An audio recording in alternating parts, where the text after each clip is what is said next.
Assalamualaikum warahmatullahi wabarakatuh. Perkenalkan, nama saya Muhammad Ilham, NIM 171111163100017, Program Studi Pendidikan Bahasa dan Sastra Indonesia, Universitas Lambung Mangkurat. Di sini kita akan belajar psikolinguistik yang membahas tentang gangguan berbahasa. Gangguan berbahasa itu dapat dibedakan atas 3 golongan, yaitu yang pertama, gangguan berbicara, yang kedua, gangguan berbahasa, dan yang ketiga, gangguan berpikir. Ketiga gangguan itu masih dapat diatasi kalau penderita gangguan itu mempunyai daya dengar yang normal. Bila tidak, tentu menjadi sukar atau sangat sukar diatasi. Ya, baik. Di sini kita akan membahas tentang gangguan berbicara. Berbicara merupakan aktivitas motorik yang mengandung modalitas psikis. Oleh karena itu, gangguan berbicara ini dapat dikelompokkan ke dalam 2 kategori.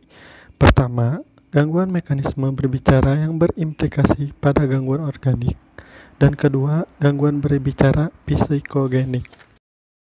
Baik, di sini saya akan mengkhususkan membahas tentang gangguan psikogenik.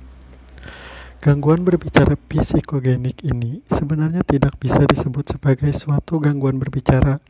Mungkin lebih tepat disebut sebagai variasi cara berbicara yang normal, tetapi yang merupakan ungkapan dari gangguan di bidang mental. Modalitas mental yang terungkap oleh cara berbicara dengan sebagian besar ditentukan oleh nada, intonasi, dan intensitas suara, lafal, dan pilihan kata. Ujaran yang berirama lancar atau tersendat-sendat dapat juga mencerminkan sikap mental si pembicara.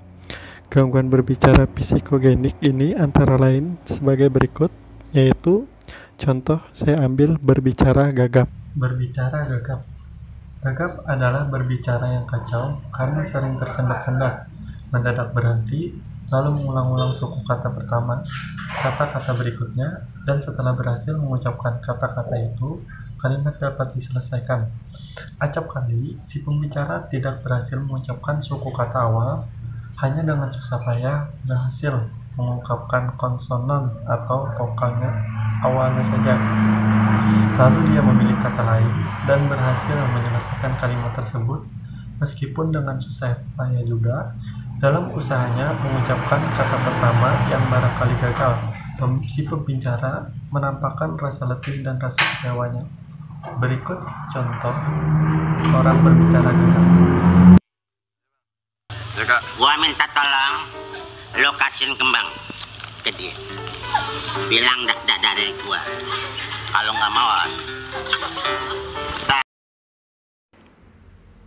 Ya, selanjutnya ada ciri-ciri berbicara gagap, yaitu yang pertama yaitu repetisi dari suara-suara dan beberapa suku kata. Yang kedua ada perpanjangan pada suku kata tertentu. Yang ketiga ada hambatan dalam berbicara. Dan yang terakhir, kata-kata yang terputus. Ya, itu tadi adalah ciri-ciri berbicara gagap. Selanjutnya saya akan membahas mengenai penanganan atau cara menangani orang gagap tersebut. Cara yang pertama yaitu dengan terapi berbicara. Dan cara yang kedua yaitu untuk menangani berbicara gagap menggunakan alat khusus kedokteran. Dan yang terakhir yaitu bicaralah secara perlahan.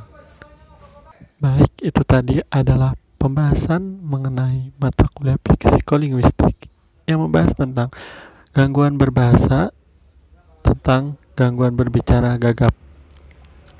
Adapun penjelasan mengenai berbicara gagap, ciri-ciri gagap, dan cara menangani orang berbicara gagap.